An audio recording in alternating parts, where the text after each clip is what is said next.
राम कृष्ण हरी. हरे राम राम राम हरे हरे. हरे कृष्ण कृष्ण कृष्ण हरे हरे. हरे राम राम राम हरे हरे. हरे कृष्ण कृष्ण कृष्ण हरे हरे. वक्रतुंड महाकाय सूर्यकोटि समप्रभ निर्विघ्नं कुरु मे देव सर्वकार्येषु सर्वदा. गुरुर्ब्रह्मा गुरुर्विष्णू गुरुर्देवो महेश्वरा गुरु साक्षात परब्रह्म तस्मै श्री गुरवे नमः. ओम नमो ज्ञानेश्वरा करुणाकरा दयाळा तुमचा अनुग्रह लाधलो पावन झालो चराचरी. कलावज्ञ जियोद्धारार्था अवतारम कलांकात तेजोधी कामोदिवक्त्रम खलानीशवादापणोदार्य दक्षं समाधिस्तमूर्तिं भजे ज्ञानदेवं. कैवल्य सम्राज्ञ चक्रवर्ती माऊली महावैष्णव श्रीमंत सद्गुरु श्री ज्ञानेश्वर भगवान साधकांचा मायबाप योगी यांची माऊली ज्ञानी यांचा राजा महाराष्ट्राचे भूषण आणि वारकरी संप्रदायाचे आराध्य दैवत चिंतकाचा चिंतामणी मोक्ष मार्गाचा सांगाती विठोबाचा प्राणसखा चैतन्याचा जिव्हाळा कैवल्याचा पुतळा ज्ञानाचा सागर अनाथांची माय असे संत श्रेष्ठ श्री ज्ञानोबाराय यांच्या ग्रंथराज ज्ञानेश्वरीतील ओवी आज आपण प्रवचनाकरता घेत आहोत. तरी अवधान ऐकले दीजे मग सर्व सुखासी पात्र होईजे. हे प्रतिज्ञोत्तर माझे उघड ऐका. माऊली आपल्याला सर्वांना सांगत आहेत की अवधान हे तुम्ही द्या, अवधान द्या. हे आपल्याला 9व्या अध्यायात सांगत आहेत. मग हा ग्रंथराज ज्ञानेश्वरीतील जो 9वा अध्याय आहे हा या ग्रंथराज ज्ञानेश्वरीतील मेरुमणी म्हणावा लागेल. ज्ञानेश्वरीतील या 9व्या अध्यायाचे महत्त्व काही अनन्यसाधारण आहे. म्हणजेच हा अध्याय ज्ञानेश्वरीच्या दृष्टीने खूप महत्त्वाचा आहे. मग बाकीच्या अध्यायांना महत्त्व नाही का किंवा ते महत्त्वाचे नाहीत का असा प्रश्न करतात. तर तसे नाही. तर ज्ञानेश्वरीतील सर्वच अध्याय हे तितकेच महत्त्वाचे आहेत. कारण ज्ञानेश्वरी ही साक्षात भगवंतांनी सांगितलेल्या गीतेवर आधारित आहे आणि म्हणून गीते इतकीच ज्ञानेश्वरी सुद्धा महत्त्वाची आहे आणि तिच्यातील सर्व अध्याय हेही कसे आहे तर ते महत्त्वाचे आहेत. मग 9व्या अध्यायात असे काय आहे तर 9व्या अध्यायात जे आहे तेच 4 वेदांमध्ये आहे असे आपल्याला म्हणावे लागेल. म्हणजे काय तर 4 वेदांचा जो अभिप्राय आहे तो अभिप्राय 1 लक्ष महाभारतात आहे आणि 1 लक्ष महाभारताचा अभिप्राय हा गीतेच्या 700 श्लोकात भगवंतांनी आपल्याला सांगितलेलं आहे। आणि त्या 700 श्लोकांचा अभिप्राय हा या ग्रंथराज ज्ञानेश्वरीतील 9व्या अध्यायामध्ये आहे। त्यामुळे हा अध्याय तितकाच काय आहे तर महत्त्वाचा आहे। मग हा अध्याय कसा आहे तर हा अध्याय अनुपमेय आहे असे आपल्याला म्हणावे लागेल। म्हणजे काय तर या अध्यायामध्ये आपल्याला काय सांगितलेले आहे, हा अध्याय कसा आहे तर जसे राम आणि रावण यांचे जे युद्ध झाले त्या राम रावणाच्या युद्धासारखे दुसरे युद्ध झाले का तर नाही ना। किंवा सागर कसा आहे तर तो एखाद्या विहिरीसारखा आहे का, विहिरी इतका खोल आहे का, किंवा एखाद्या तलावा इतका मोठा आहे का, नाही तर सागर हा सागरासारखा आहे। म्हणजेच हा 9वा अध्याय हा अनुपमेय आहे असं आपल्याला स्वतः ज्ञानेश्वर माऊली या ग्रंथराज ज्ञानेश्वरीमध्ये सांगत आहेत। पहा मग शब्दब्रह्मी असंख्याके जे तुला काही अभिप्राये ते तुला महाभारते एके लक्षे जोडे तिये आघवाची जे महाभारती ते लाभे कृष्णार्जुन वाचोक्ती आणि जो अभिप्रायो सातेशती तो एकलाची नवमी असे वर्णन आपल्याला स्वतः ज्ञानेश्वर माऊलींनी सांगितलेले आहे। आणि हा अनुपमेय कसा तर पहा परी हे असो एथ ऐसे राम रावण झुंजिनले कैसे राम रावण जैसे मीनले समरी तैसे नवमी कृष्णाचे बोलणे ते नवमीची याची ऐसे मी म्हणे या निवाडा तत्वज्ञू जाणे जया गीतार्थू हाती। पहा राम रावणाचे युद्ध जसे अनुपमेय आहे किंवा सागर जसा अनुपमेय आहे तसाच हा अध्याय ज्ञानेश्वरीतील 9वा अध्याय हा सुद्धा अनुपमेय आहे। पण हा अनुपमेय आहे हे कुणाला कळेल तर ज्यांना गीतेचा खरा अर्थ आहे माहीत आहे किंवा गीतेचे ज्ञान आहे त्या तत्वज्ञानालाच हे कळेल असे आपल्याला माऊली सांगत आहेत। अशा या 9व्या अध्यायाचे वर्णन माऊलींनी 10व्या अध्यायामध्ये स्पष्ट केलेले आहे। तर पहा आता आपण प्रत्यक्ष ओवीकडे जाऊ। तरी अवधान ऐकले दीजे मग सर्व सुखाची पात्र होईचे हे प्रतिज्ञोत्तर माझे उघड ऐका। मग या ओवीचा शब्दशः अर्थ काय आहे ही ज्ञानेश्वरीतील 9व्या अध्यायातील प्रथम क्रमांकाची ओवी आहे। आणि ओवीच्या सुरुवातीलाच तरी हा शब्द आला आहे। मग तरी हा शब्द सुरुवातीला आला आहे म्हणजेच काय तर 8व्या अध्यायात माऊली यांनी जरी असा काहीतरी शब्द वापरलेला असावा।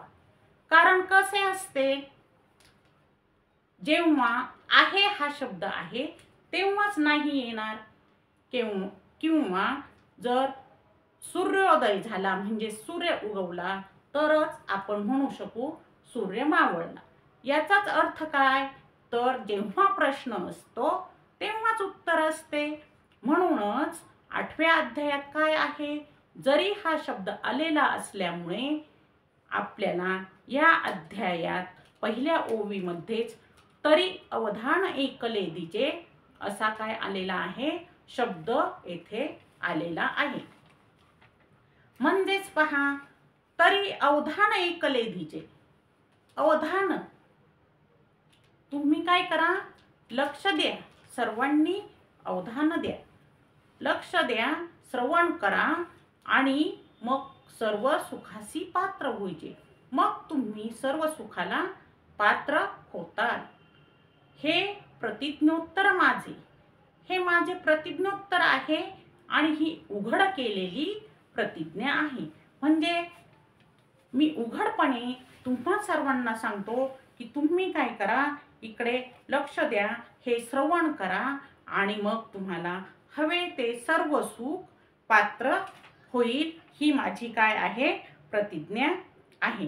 तर पहा, तरी अवधान ऐकले दिजे. तरी अवधान ऐकले दिजे हा शब्द याप्रमाणे आलेला आहे. जरी वेदाध्ययनाचे झाले अथवा यज्ञाचे शेतची पिकले की तपोदानाचे जोडले सर्वस्व हणजे. म्हणजेच जरी वेदाचे अध्ययन झाले अथवा यज्ञरूपी शेत पिकले किंवा निर्मळ अशा परब्रह्माच्या तुलनेला येत नाही. म्हणजेच पहा, आपण काय करतो, तर जरी या शब्दाचा येथे प्रत्यय आल्यामुळे पुढच्या अध्यायात त्याचे उत्तर देताना तरी अवधान ऐकले दिजे असे आपल्याला माऊलींनी सांगितलेले आहे. आपण काय करतो, आपण श्रवण करतो.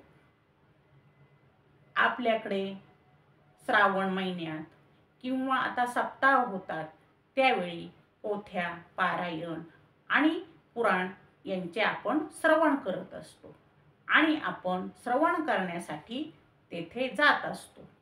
पण श्रवण करताना आपण आपले मन हे विषयांमध्ये गुंतून ठेवत असतो आणि ते मन आपण विषयांमध्ये गुंतून ठेवल्यामुळं आपल्याला जे ज्ञान हवे किंवा आपण जे श्रवण करायला हवे ते श्रवण आपल्याच्याने नीट होत नाही.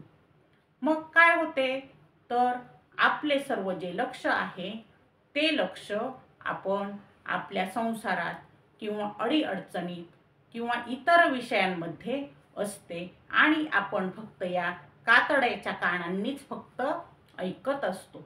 तर त्याला आपण बुद्धीची जोड देत नसतो. म्हणजे कसे होते पहा, समजा एखादा मनुष्य आहे, एक दृष्टांत आहे पहा. एक मनुष्य आहे आणि त्याने शेळ्या पाळलेल्या आहेत. त्यामध्ये एक बोकड आहे आणि तो जो बोकड आहे तो बोकड या मनुष्याचा, या व्यक्तीचा खूप आवडता असतो. मग त्या मनुष्याचे कामच काय, सकाळी उठल्यापासून ते संध्याकाळी झोपेपर्यंत त्या बोकडाची सर्व व्यवस्था पाहायची. म्हणजे काय, तर त्याचे खाणे, पाणी पाजणे किंवा त्याला रानात चरावायला नेणे किंवा त्या बोकडाची काळजी घेणे असे या व्यक्तीचे नेहमी दिवसभर काम चालू असते. संध्याकाळी झोपताना सुद्धा तो आधी बोकडाची सर्व व्यवस्था पाहत असतो आणि नंतरच तो झोपत असतो. म्हणजेच सतत तो त्या बोकडाच्याच चिंतनात गुंतलेला असतो. पण काय होते पहा, ज्याला जन्म आहे त्याला मरण आहे. याप्रमाणे आपल्या ओवीमध्ये जसा तरी शब्द आला त्याप्रमाणे आपण पाहिलं, जरी या शब्दामुळे तरी शब्द आला त्याप्रमाणे ज्या जीवाला जन्म आहे त्या जीवाला मरण आहे. याप्रमाणे एक दिवस तो बोकड मरून जातो. मग काय, या मनुष्याला खूप दुःख होतं. बोकड तर मरून गेला, पण आता किती प्रिय असला तरी तो मरून गेल्यानंतर काही उपाय आहे का, नाही ना. मग काय होते, बोकड मरून जातो आणि या मनुष्याला वाईट वाटते, त्याचं मन दुःखी होतं. मग काय करावं, कुठंतरी आपलं मन गुंतवावं यासाठी तो जवळच मंदिरामध्ये पुराण ऐकण्यासाठी जातो. तेथे पोथी चालू असते आणि त्याला वाटते की आपलं मन काय होईल, थोडासा वेळ या चिंतनामध्ये, या श्रवणामध्ये गुंतून राहील, म्हणून तो तेथे जाऊन बसतो. इतर अनेक लोक तेथे बसलेले असतात. पहा, पुराण चालू होते, पुराणिक बाबा येतात आणि ते त्यांचे चालू पोथी सांगणे चालू करतात. मग काय होते, पुराणिक बाबांना असते मोठी दाढी. हा जो मनुष्य आहे, हा मनुष्य पुराणिक बाबांकडे अगदी तन्मयतेने पाहत असतो. कधी न येणारा माणूस आहे हे पाहून पुराणिक बाबा सुद्धा त्या व्यक्तीकडे पाहत असतात की आज हा माणूस नवीनच दिसतो आहे आणि कसा आला आहे, म्हणून त्यांनाही थोडेसे कुतूहल वाटते आणि मग पोथी सांगणे चालू होते. तेव्हा पुराणिक बाबा सांगत असतात की ब्रह्म आणि माया ही दोन तत्व आहेत. तत्वांचं वर्णन करताना पुराणिक बाबा दोन बोटे वर करतात. ते पाहून त्या मनुष्याला आपल्या बोकडाच्या दोन शिंगांची आठवण येते. पहा, आधी पुराणिक बाबांची दाढी पाहून सुद्धा ह्या मनुष्याला बोकडाच्या दाढीची आठवण आलीच होती. आता दोन बोटाकडे लक्ष जाते आणि दोन बोटे पाहून त्याला आपल्या बोकडाच्या त्या दोन शिंगांची आठवण येते. पुढे काय होते, तर हे सर्व 4 वेदांमध्ये सांगितलेले आहे असं ते पुराणिक बाबा सांगत असतात. जेव्हा 4 बोटे वर केली जातात तेव्हा या मनुष्याला आपल्या बोकडाच्या 4 पायांची आठवण होते. पहा, जसजसे पुराणातील वर्णन पुराणिक बुवा सांगत असतात त्याप्रमाणे त्या मनुष्याला आपल्या बोकडाची सारखी आठवण येत असते आणि अक्षरशः त्या मनुष्याच्या डोळ्यातून अश्रू वाहू लागतात. त्याला काय येते, त्याला रडू येत असते. म्हणजेच पहा, देखोनी पुराणिकाची दाढी, रडे स्पुंदे नाक ओढी. देखोनी पुराणिकाची दाढी, रडे स्पुंदे नाक ओढी. दोन शिंगे चारी पाय, दोन शिंगे 4 पाय, पुन्हा दावी म्हणे उय. तुकाराम महाराजांनी या अवस्थेचे वर्णन खूपच छान केले आहे. आणि पहा, जसे पुराणिक बुवा ते वर्णन सांगतात तसे तो मनुष्य खूप काय होत असतो, नाक ओढून आणि स्पुंदून तो रडत असतो. पुराणिक बाबांना मोठे नवल वाटते की कधी नाही तो आजच हा मनुष्य आलेला आहे आणि आज आलेला हा मनुष्य काय करतो आहे, तर हा खूपच रडत आहे, हे श्रवण करत आहे आणि रडत आहे. पुराण सांगत असताना ह्या बुवांचे सर्व लक्ष जणू त्या माणसाकडे असतं. ते म्हणतात, किती याचे संपन्न विचार आहेत, हा किती शुद्ध मनाने सर्व श्रवण करत आहे. आता काय करावे, हे सर्व संपले म्हणजे आपण काय करू, आपण ह्या मनुष्याची भेट घेऊ आणि त्याला आपण सर्व विचारू.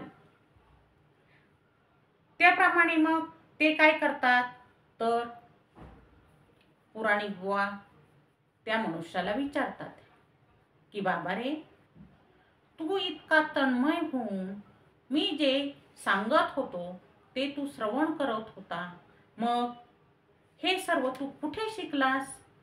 हे सर्व जे साधन आहे, सत्वसंपन्नता आहे, हे कसं आलं तुझ्याजवळ? असा प्रश्न पुराणिक बुवांनी त्या मनुष्याला विचारला. आणि मग जे आलेलं उत्तर होतं, आता ते तर तुम्हाला सर्वांना समजलेलंच आहे. तर ते आलेलं उत्तर ऐकून मात्र पुराणिक बुवा शांत झाले. पहा, म्हणजे जे श्रवण केलं ते ऐकून त्या मनुष्याला फक्त कुणाचे लक्ष आले, कुणाची आठवण झाली, तर फक्त त्याने पाळलेल्या त्या बोकडाची. हे उत्तर जेव्हा पुराणिक बुवांना मिळालं तेव्हा मात्र पुराणिक बुवा शांत झाले. म्हणजे कसे पहा, तर आपण ज्यावेळी काय करतो, एखादे श्रवण करत असतो त्यावेळी आपण सर्व लक्ष हे त्या श्रवणावर देत नाही. म्हणजेच कसे होते, परी ते मनाच्या कानी ऐकावे, बोल बुद्धीच्या डोळा देखावे, हे साठो वाटी घ्यावे चित्ताची या. आपण फक्त ते श्रवणच करत असतो, आपण ते फक्त ऐकतच असतो आणि आपलं मन मात्र कुठं असतं, तर आपलं मन मात्र इतर कुठंतरी भटकत असतं. मग हे जे श्रवण आहे फक्त कानांनी केलेलं, या श्रवणाचा काहीही उपयोग होत नाही असं आपल्याला माऊली या ओवीमध्ये सांगत आहेत. ते काय सांगत आहेत, अवधान द्या, अवधान द्या. ते आपल्याला वेळोवेळी सांगत आहेत की तुम्ही काय करा, तर अवधान द्या. एक वेळ सांगून ते थांबत नाहीत, तर ते आपल्याला नेहमी नेहमी सांगत आहेत की अवधान द्या, अवधान द्या. मग आता जर पुराणिक बुवांनी सांगितलेले जे आख्यान आहे ते ऐकताना त्या मनुष्याची ही स्थिती झाली, तर ती उपयोगाची आहे का, तर नाही. श्रवण करताना आपल्यातील मल आणि विक्षेप ही जी आवरणे आहेत ही नष्ट झाली पाहिजेत आणि आपण काय केलं पाहिजे, ते श्रवण केलं पाहिजे. म्हणजेच ज्याप्रमाणे आपल्याला जर आरशात तोंड पाहायचे असेल आणि तो आरसाच जर खराब असेल तर आपण काय करतो, आधी तो आरसा स्वच्छ पुसून घेतो आणि त्या स्वच्छ आरशात आपण आपले प्रतिबिंब पाहत असतो. त्याचप्रमाणे ज्यावेळी आपण श्रवण करतो त्यावेळेस आपलं हे जे अंतःकरण आहे, आपलं जे हे मन आहे, हे कसं हवं, हे विकाररहित हवं. तरच आपण जे श्रवण करतो त्या श्रवणाचा आपल्याला काय होत असतो, उपयोग होत असतो. म्हणजेच तरी अवधान ऐकले दीजे. म्हणजेच आपण काय करायचं आहे, अंतःकरणापासून आपल्याला जे ऐकायचं आहे ते आपण ऐकलं पाहिजे, लक्षपूर्वक आपण ते ऐकलं पाहिजे. तरी अवधान ऐकले दीजे, मग सर्व सुखासी पात्र होईजे, हे प्रतिज्ञोत्तर माझे उघड ऐका. या ओवीतील तरी अवधान ऐकले दीजे हा भाग येथे पूर्ण झालेला आहे. तर आता आपण पुढच्या भागाकडे जाऊ. तरी अवधान ऐकले दीजे, मग सर्व सुखासी पात्र होईजे, हा या ओवीतील दुसरा भाग आहे. म्हणजे काय, तर आपल्याला सर्व सुखाला पात्र व्हायचं आहे. कोणी एक सुख माऊलींनी आपल्याला सांगितलं आहे का, ते म्हटले का आपल्याला वैकुंठ सुखच हवंय, किंवा आपल्याला ब्रह्मसुखच हवंय, किंवा आपल्याला दुसरे एखादे कोणते तरी सुख हवं आहे, असं आपल्याला त्यांनी सांगितलेलं नाही. तर त्यांनी आपल्याला सर्व सुख सांगितलेलं आहे. पहा, 8व्या अध्यायाच्या शेवटी माऊलींनी आपल्याला 2 मार्ग सांगितलेले आहेत, अर्चिरा आणि धूम्र मार्ग. आता हे या अध्यायात सांगितलेलं आहे. म्हणजेच जेव्हा मनुष्याला मरण येते त्यावेळी तो कोणत्या मार्गाने कुठे जातो याचं या 8व्या अध्यायात वर्णन केलेलं आहे. आता हे वर्णन खूप मोठे आहे. आपण तात्पुरतं थोडंसं त्यातलं घेऊया. तर मनुष्य ज्यावेळी मरण पावतो, मनुष्याला मरण येते, त्यावेळी अर्चिरा आणि धूम्र हे 2 मार्ग असतात. अर्चिरा म्हणजे काय, तर उत्तरायण. उत्तरायणामध्ये मकर राशीपासून कर्क राशीपर्यंतचा जो काल आहे त्याला उत्तरायण म्हणतात. मग या उत्तरायणामध्ये जर मनुष्य मृत्यू पावला, म्हणजेच मनुष्याला मरण आलं, कधी दिवसा, तर तो ब्रह्मपदी जातो. आणि जो दक्षिणायनाचा काल आहे, म्हणजेच कर्क राशीपासून मकर राशीपर्यंतचा जो काल आहे, या कालात जर मनुष्याला मरण आलं तर तो स्वर्गात जातो. पण स्वर्गात गेल्यानंतर पुन्हा काय होते, त्याला त्या योनी फिरून पुन्हा मनुष्य देह प्राप्त होतो. असं यामध्ये आपल्याला माऊलींनी सविस्तर सांगितलेलं आहे. मग पहा आता, हा जो संसार आहे, हा जो प्रपंच आहे, मनुष्य देह आहे, यात कोणी सुखी आहे का हो? तुम्हीच सांगा. आपल्यातील कोणी सुखी आहे का? नाही. याचे वर्णन महाभारतापासून आणि रामायणापासून सांगितलेले आहे. देवाचा बाप, रामचंद्र प्रभूंचा बाप राजा दशरथ, याच्या वाट्याला सुद्धा किती दुःख होते हो. पुत्र मिळवण्यासाठी त्यांना पुत्र कामेष्टी नावाचा यज्ञ करावा लागला. सुखी होते का ते? ते कोण होते? प्रभू रामचंद्रांचे वडील होते. म्हणजे पहा, त्यांना सुद्धा सुख मिळत नव्हतं. किंवा आपली कुंती माता, जी पांडवांची माता आहे, ती तरी सुखी होते का हो? नाही. ज्यावेळी युद्ध समाप्त झालं आणि श्रीकृष्ण हे द्वारकेला जायला निघाले, त्यावेळी ते कुंती मातेजवळ आले. त्यांनी सर्व पांडवांना विचारलं, तुम्हाला काय हवं ते मागा, मी आता इथून जात आहे. आणि कुंती मातेकडे सुद्धा आले. कुंती माता ही वसुदेवांची बहीण, म्हणजेच नात्याने श्रीकृष्ण परमात्म्याची आत्या.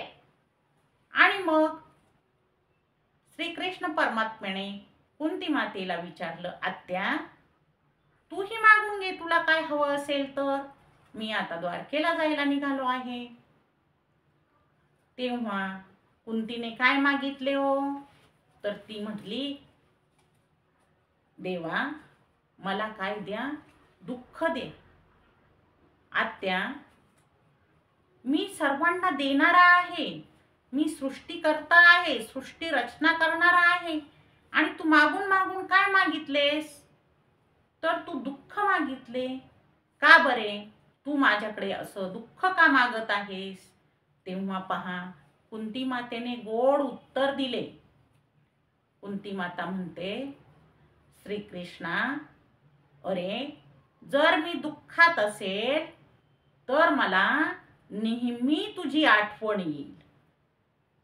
पहा, म्हणजे परमात्म्याची आठवण यावी म्हणून कुंती माताने भगवंताकडे सुद्धा दुःखच मागितलेले आहे. म्हणजे कोणी सुखी आहे का? थोडक्यात नाही.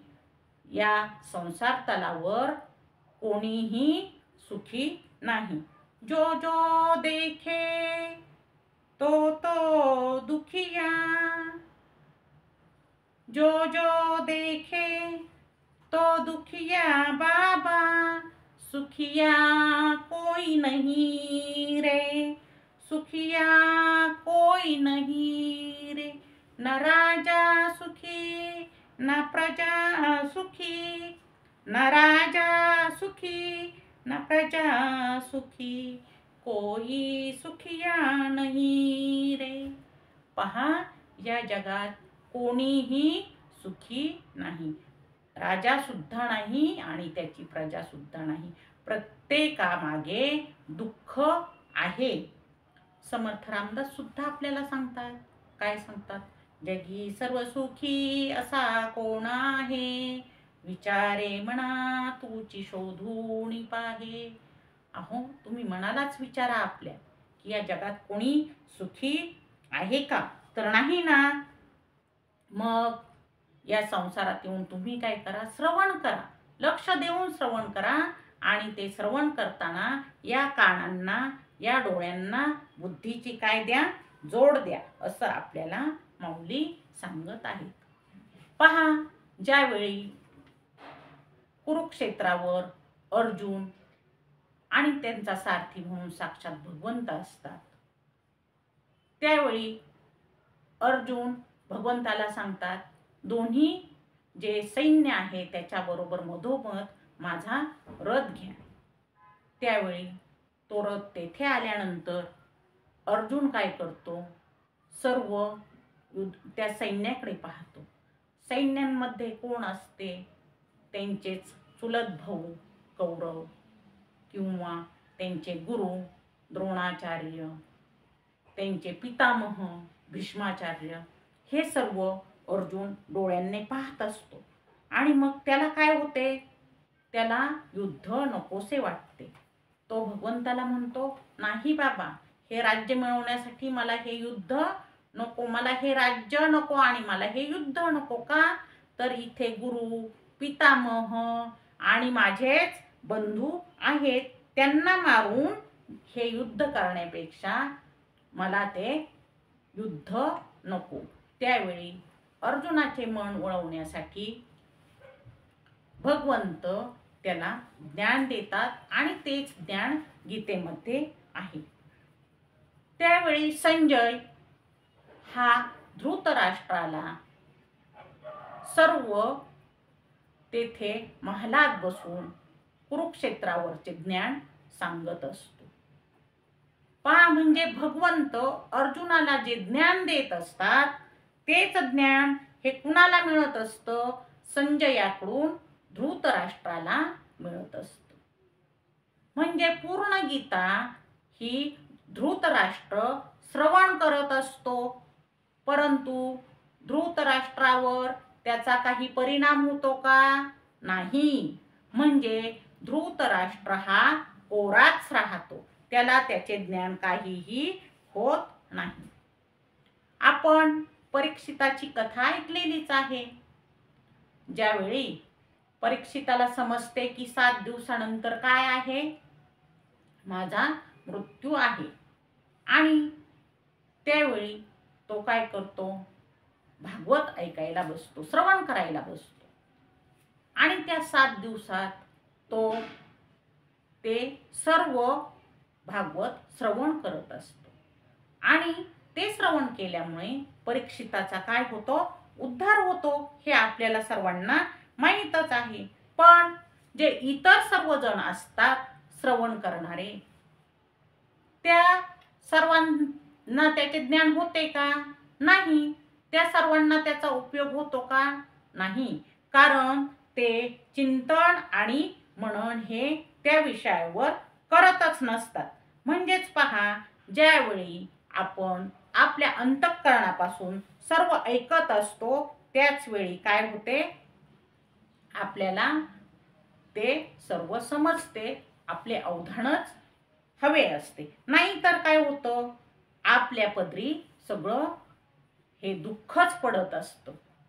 आपण जर विषयाचेच चिंतन आणि मनन करत राहिलो तर आपल्या पदरी सर्व काय पडत असतं, हे दुःखच पडत असतं, असं आपल्याला सांगितलेलं आहे. श्रवणाला आपण बुद्धीची जोड द्या, कानाला आपण डोळ्याची जोड द्या, हे आपल्याला सांगितलेलं आहे.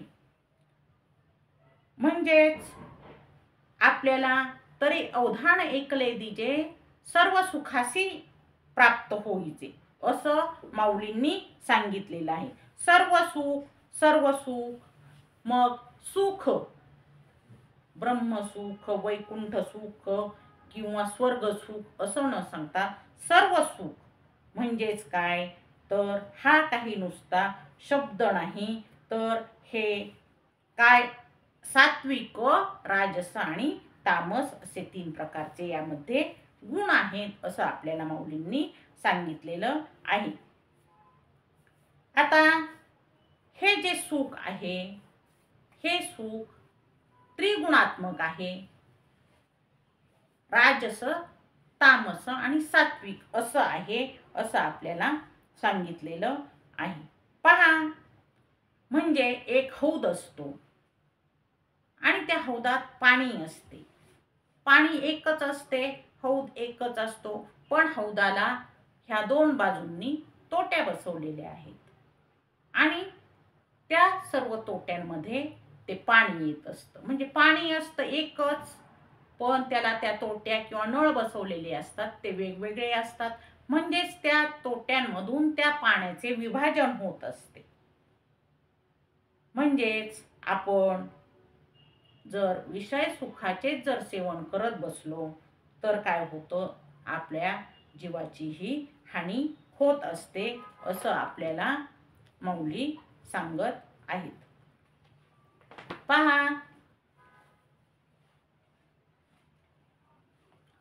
तर आपण ज्या वेळेस हे पाणी हे वेगवेगळ्या तोट्यात घेतो त्यावेळेस ते पाणी वेगवेगळं आलेलं आपल्याला वाटतं. किंवा एखादं जरी भांडं असलं, ते भांडं जर अशुद्ध असलं आणि त्या भांड्यातून आपल्याला जरी गंगेचं पाणी मिळत असलं तरी त्याचा उपयोग नसतो. जर ते भांडं मद्याचं असेल आणि त्यात आपण गंगेचं पाणी ठेवलं तर ते शुद्ध राहतं का? राहत नाही. म्हणजे माऊली आपल्याला म्हणतात, गंगोदक जरी झाले तरी मध्य भांडा आले, ते घेऊ नये काही केले विचारी पा.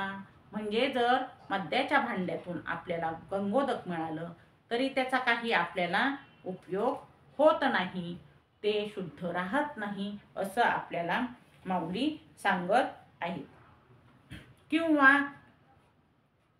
आपण जर बचनागाचं जे विष आहे, हे बचनागाचं विष आपल्याला जर खायला दिलं तर ते काय होतं, ते आधी गोड लागतं, पण थोडा काळ गेल्यानंतर काय होतं, त्याने आपला जीव जातो.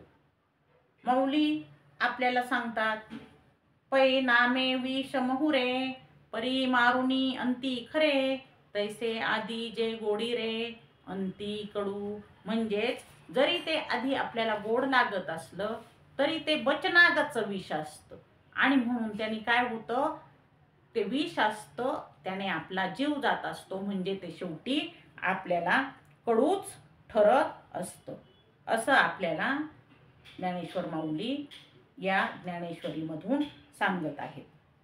म्हणजेच पहा, जर आपल्याजवळ कोणतंही क्षणिक सुख असेल, ते क्षणिक सुख आपण चघळत बसू नये. आपण काय करायचं, तर आपल्याला सर्व सुख प्राप्त होण्यासाठी आपण श्रवण करायचे, अवधान द्यायचे आणि ते अवधान देऊन आपण सर्व विषय बाजूला ठेवून मनन चिंतन करायचं आहे आणि आपण सर्व सुखाला पात्र व्हायचं आहे. संसारात सुख नाही हे तर आपण पाहिलंच आहे. संसार दुःख मूळ चहूकडे इंगळ, संसार दुःख मूळ चहूकडे इंगळ, विश्रांती नाही कोठे रात्रंदिवस तळमळ. सगळीकडे तळमळ आहे, आपल्याला विश्रांती नाही आणि आपण काय करायचं आहे, तळमळ करायची नाही, असं आपल्याला सांगितलेलं आहे. काम क्रोध शून्य पाठी, काम क्रोध शून्य पाठी, लागले ओढावे कवना मी शरण जाऊ. पहा, आपल्या पाठी सगळे काम क्रोध लागलेले आहेत आणि आपल्याला शरण जाण्यासाठी काहीतरी मार्ग आहेत. आपल्या वाटा ह्या दुस्तर झालेल्या आहेत, आपल्या वाटा क्लिष्ट झालेल्या आहेत, आपल्या वाटा अवघड झालेल्या आहेत आणि म्हणून आपण काय करायचं आहे, तर सर्व सुखाला पात्र व्हायचं आहे. आपण सर्वांनी अवधान द्यायचं आहे, असं आपल्याला माऊली म्हणतात. माऊली म्हणतात, तरी अवधान ऐकले दिजे, सर्व सुखासी पात्र होईजे, हे प्रतिज्ञोत्तर माझे उघडा ऐका. पहा, तुम्ही सर्वांनी अवधान द्या, अवधानपूर्वक श्रवण करा आणि मग तुम्ही सर्व सुखाला पात्र व्हाल. हे माझी प्रतिज्ञा आहे, हे माझे प्रतिज्ञोत्तर आहे आणि ही उघडपणाने केलेली प्रतिज्ञा आहे. तर पहा, प्रतिज्ञा ही संत माऊलींनी आपल्याला सांगितलेली आहे की ही माझी प्रतिज्ञा आहे, तुम्हाला सर्व सुख पात्र होईल, तुम्ही सर्व सुखाला पात्र व्हाल, हे मी सांगतो, अशी प्रतिज्ञा स्वतः माऊली घेत आहे. मग आता प्रतिज्ञेचे जर वर्णन केले तर आपणही प्रतिज्ञा करतो, हो की नाही? आपल्याला प्रतिज्ञा करायच्या असतात, आपल्याला काहीतरी संसारात वेगळं करायचं असतं. मग आपण काय म्हणतो की चला आता थोडंसं बरं झालंय, मग एक गाडी घेऊ, किंवा आता गाडी घेतली मग काय करू, आता काय करू, थोडंसं एक छान घर बांधू किंवा बंगला बांधू. बरं बंगला बांधला मी, आता काय करू, थोडेसे 4-2 एकर थोडं शेत घेऊ, मग ते पण झालं. मग आता काय करू, आता पुढे जाऊन आपण काय करू, थोडंसं सोनं नाणं खरेदी करू. म्हणजे पहा, ही माणसाची अपेक्षा आहे, हे आपण छोट्या छोट्या आपण प्रतिज्ञा करत असतो. किंवा एखादा मनुष्य आहे, तो काय म्हणतो की माझी मुलं, माझ्या बायका म्हणजे बायको एक, हे सर्व सुखी असू दे, मला धन मिळू दे, धान्य मिळू दे आणि माझे चांगले होऊ दे, असं तो देवाकडे मागत असतो. आणि तो प्रतिज्ञा करीत असतो की माझ्या मुलाबाळांना सुख लाभू दे, समाधान लाभू दे आणि मला सर्व मिळू दे, असं आपण देवाजवळ मागत असतो.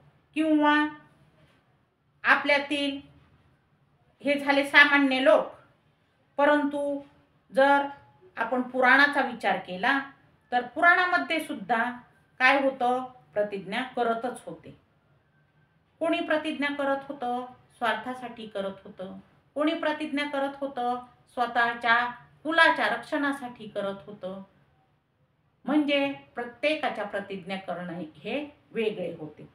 आणि संत प्रतिज्ञा करत होते, ते कुणासाठी करत होते, किंवा ईश्वर प्रतिज्ञा करत होते, ते कुणासाठी करत होते. तर पहा, जे संत आहेत हे प्रतिज्ञा करत होते, हे फक्त जगाच्या उद्धाराकरता, जगाच्या कल्याणाकरता करत होते. आणि हे जे भगवंत आहेत हे पण प्रतिज्ञा करत होते ना हो.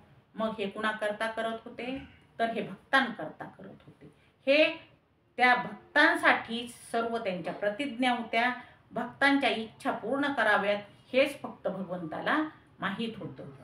म्हणजे पहा, तर आपण ज्यावेळी ह्या प्रतिज्ञा थोड्याशा, आपण आता पुराणात जाऊ आणि पुराणातलं थोडंसं रामायणातलं पाहू. रावण आपण सर्वांना माहीतच आहे.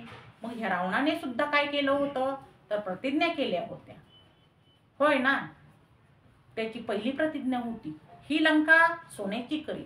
हो, त्याने पूर्ण केली ती प्रतिज्ञा, पहा. आणि त्या प्रतिज्ञेचं वर्णन हे तुकाराम महाराजांनी खूप सुंदर केलेलं आहे. ते म्हणतात, लंकेची जे वर्णन आहे ते तुकाराम महाराजांनी केलेलं आहे. तर ते म्हणतात, लंके माझी घरे किती ते ऐका, सांगे संख्या जैसी तैसी. 5 लक्ष घरे पाषाणाची, 7 लक्ष घरे विटे बंदी. पहा, 5 लक्ष घरं पाषाणाची होती आणि 7 लक्ष घरं कशाची होती, तर विटेची होती. कोटी घरे काशानी तांब्याची, काशाची नि तांब्याची 1 कोटी घरे होती. 7 कोटी घरे शुद्ध कांचनाची आणि 7 कोटी घरे ही सुवर्णाची होती. असं वर्णन जगद्गुरु तुकाराम महाराज यांनी केलेलं आहे. रावणाच्या लंकेचं हे वर्णन आहे. पहा, म्हणजे रावणाने ही प्रतिज्ञा केली होती, मी माझी लंका आहे ती सोन्याची करेल. हो, आणि त्याने ती प्रतिज्ञा पूर्ण केली. त्याने आणखीही काही प्रतिज्ञा केल्या होत्या. पहा, त्याची प्रतिज्ञा होती की मी या सुवर्णाला, या सोन्याला मी सुवास आणेन. पण त्याची ही प्रतिज्ञा काही पूर्ण झाली नाही. त्याने आणखी प्रतिज्ञा केली ती, या आकाशाला मी पायऱ्या करीन. ती ही प्रतिज्ञा रावणाची पूर्ण झाली नाही. आणि आपल्या सर्वांना ज्ञातच आहे सीतेचे स्वयंवर, तो प्रसंग, ते शिवधनुष्य आणि ते शिवधनुष्य मी मोडून टाकीन ही एक रावणाची प्रतिज्ञा होती. ती सुद्धा रावणाची प्रतिज्ञा पूर्ण झाली नाही. म्हणजे पहा, इतक्या थोर माणसांच्या सुद्धा प्रतिज्ञा काय झालेल्या आहेत? काही प्रतिज्ञा या अपूर्णच राहिलेल्या आहेत. रावणाची प्रतिज्ञा अपूर्ण राहिली, त्याची फक्त लंका सोन्याची करेन हीच एक प्रतिज्ञा काय झालेली आहे? पूर्ण झालेली आहे. आता पहा, आपल्याला पांडवांचे पितामह म्हणजेच भीष्माचार्य हे सर्वांना ज्ञातच आहेत. या भीष्माचार्यांनी सुद्धा प्रतिज्ञा केली होती. त्यांच्या आईसाठी त्यांनी प्रतिज्ञा केली होती की मी आजन्म ब्रह्मचारी राहील, आणि त्यांनी ती प्रतिज्ञा ही पूर्ण केली. ते ब्रह्मचारीच राहिले. पहा, आता त्यांनी युद्धाच्या वेळी त्यांनी आणखी एक प्रतिज्ञा केली होती. त्यांची प्रतिज्ञा कोणती? ही पृथ्वी मी निष्पांडव करीन, किंवा मी देवाला हातात शस्त्र घ्यायला लावीन, भगवंताला हातात मी शस्त्र घ्यायला लावीन, अशी त्यांची एक प्रतिज्ञा होती. मग पहा, ब्रह्मचारीपणाची प्रतिज्ञा त्यांची पूर्ण झाली. पण ज्यावेळेस निष्पांडव पृथ्वी करणार ही प्रतिज्ञा त्यांनी केली, त्यावेळी स्वतः भगवंताला येथे हस्तक्षेप करावा लागला. आणि स्वतः भगवंताने जी प्रतिज्ञा केली होती, काय प्रतिज्ञा? मी युद्धात शस्त्र हातात घेणार नाही, तर ती भगवंताला प्रतिज्ञा मोडावी लागली. आणि त्यांनी हातात काय घेतलेलं आहे? शस्त्र. आणि भीष्माचार्यांची ही निष्पांडव पृथ्वी निष्पांडव करण्याची प्रतिज्ञा ही मोडण्यासाठी देवाने, भगवंताने हातामध्ये शस्त्र घेतलेलं आहे. म्हणजे पहा, भगवंत हे आपले जे भक्त आहेत त्यांच्याकरिता, त्यांच्या इच्छेकरता काय करत असतो? स्वतःच्या प्रतिज्ञा मोडत असतो. आता पहा, भगवंताने प्रतिज्ञा केली होती, ती भगवंताने ह्या भक्ताकरता मोडली, हे आपण काय केलेलं आहे? पाहिलेलं आहे. दुसरं पहा, ज्यावेळी दुर्वासा ऋषींना भोजन घेऊन या गवळणी निघाल्या होत्या, त्यावेळी यमुनाबाई तुडुंब भरून वाहत होती. तिला पूर आला होता आणि गवळणी दुर्वासा ऋषींना भोजन घेऊन निघाल्या. त्यावेळी काय करावे म्हणून भगवंताने काय प्रतिज्ञा केली होती? मी जर आजन्म ब्रह्मचारी असेल तर हे यमुना माते तू काय कर, दुभंगून या गवळणींना रस्ता करून दे. तेव्हा सर्वांना नवल वाटले. भगवंत पहा, यांना म्हणे 16,108 स्त्रिया आहेत, आणि कसे बरे असे? एवढीच प्रतिज्ञा करून भगवंत थांबले नाहीत, तर त्यांनी आणखी प्रतिज्ञा काय केली? मी जर कधीही खोटे बोललो नसेल तर हे यमुना माते गवळणींना तू दुभंगून रस्ता करून दे.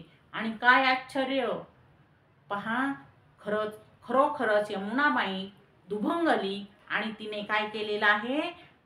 त्या गवळणींना रस्ता करून दिलेला आहे. पहा, म्हणजे भगवंताच्या सुद्धा काय झालेल्या आहेत? प्रतिज्ञा पूर्ण झालेल्या आहेत. आता पहा, आपल्याला ज्ञानेश्वर माऊली यांनी प्रतिज्ञा केलेली आहे की मी काय करीन, तुम्हाला माझे प्रतिज्ञोत्तर ऐका, मी खेचराच्या मनाला सुद्धा काय करीन? पाना फोडील, अशी त्यांनी प्रतिज्ञा ज्ञानेश्वर माऊलींनी केलेली आहे. तर खेचराची या मना आणि सात्विकाचा पाहणा, श्रवणा सवे सुमना समाधी जोडे. म्हणजे पहा, जे खेचर आहेत यांना सुद्धा मी काय करीन? पिशाच्य योनीतले आहेत, यांची मती, यांची सुद्धा बुद्धी मी काय करीन? पालटवीन. जे सात्विक आहेत, जे शुद्ध मती आहेत, ज्यांचे मन सुमन आहे, यांच्या अंतःकरणाची काय लागेल? समाधी लागेल, असं आपल्याला ज्ञानेश्वर माऊली सांगत आहे. आणि ते म्हणतात की ही माझी उघड प्रतिज्ञा आहे. मी काय करील? खेचराची या म्हणा, सात्विकतेचा पाना आणील आणि शुद्ध मन आहे, ज्यांचे शुद्ध मन आहे त्यांना मी समाधी लावेल. पहा, त्यांची ही प्रतिज्ञा पूर्ण झालेली आहे. माऊलींनी आणखी एक प्रतिज्ञा केलेली आहे. पहा, ते पांडुरंगाच्या पंढरीला ते सांगत आहे काय? जाईन गे माये तया पंढरपुरा, जाईन गे माये तया पंढरपुरा, भेटेन माहेरा आपुलिया. म्हणजेच मी काय करत जाईन? मी पंढरपूरला जात जाईल आणि मी माझ्या माहेराला भेट देत जाईन. पहा, आपणा सर्वांना ज्ञातच आहे, स्वतः ज्ञानेश्वर माऊली हे नेहमी कुठे जात असतात? पंढरपूरला पांडुरंगाच्या दर्शनाला जात असतात. आणि ते आजही काय करत आहेत? आपली जी केलेली प्रतिज्ञा आहे ती पाळत आहेत आणि ती प्रतिज्ञा त्यांनी काय केलेली आहे? पूर्ण केलेली आहे. ही प्रतिज्ञा त्यांनी जगाच्या उद्धाराकरता, जनकल्याणाकरता केलेली आहे. म्हणजेच जे सर्व सुख आहे हे परमात्मा स्वरूप आहे आणि हे परमात्मा स्वरूप हे जे ब्रह्मसुख आहे, हे सुख हे आपल्याला मिळावं यासाठी माऊलींनी काय केलेली आहे? ही प्रतिज्ञा केलेली आहे. हे परमात्मा सुख आपल्याला लाभावं, आपला जगदुद्धार व्हावा म्हणून माऊलींनी ही प्रतिज्ञा उघड केलेली आहे. उघडपणे केलेली ही प्रतिज्ञा त्यांची खरी करून दाखवलेली आहे. कारण संतांच्या प्रतिज्ञा ह्या कधीही खोट्या होत नसतात. स्वतः भगवंत त्या पूर्ण करण्यासाठी संतांना काय करत असतात? मदत करत असतात. म्हणून सर्वः शर्वः शिवहस्तानु, शिव विष्णू सहस्रनाम. आपण काय करायचं? सर्वांनी हे चांगल्या पद्धतीने अवधान द्यायचं आहे आणि सर्व सुखी राहतील असं आपण लक्षपूर्वक श्रवण करायचं आहे.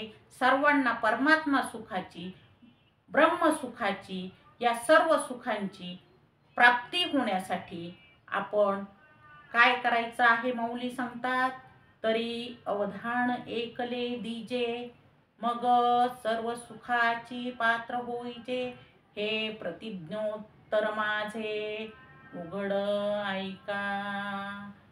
पहा, याप्रमाणे माऊलींनी आपल्याला खूप अनमोल असे विचार दिलेले आहेत आणि आपण सर्वांनी जगद्गुरु श्री ज्ञानोबा माऊली यांच्या चरणी नतमस्तक होऊया आणि आपल्या सेवेला पूर्णविराम देऊया. झालेली ही सेवा ही ज्ञानेश्वर माऊली यांच्या चरणावर आपण काय करूया? अर्पण करूया आणि ही प्रतिज्ञा जी माऊलींनी केलेली आहे ती आपण काय करूया? पूर्ण होईल असा आपण प्रयत्न सर्वांनी करूया. पुंडलिक वरदे हरी विठ्ठल, श्री ज्ञानदेव तुकाराम, पंढरीनाथ महाराज की जय. श्री ज्ञानेश्वर माऊली महाराज की जय. श्री जगद्गुरु तुकाराम महाराज की जय. श्री निवृत्ती महाराज की जय. श्री संत सोपान काका की जय. श्री संत मुक्ताबाई की जय. श्री संत श्रेष्ठ भगवान बाबा की जय. वैराग्य मूर्ती वामन भाऊ महाराज की जय. श्री संत आजन्म वारकरी खंडोजी बाबा की जय. राम कृष्ण हरी.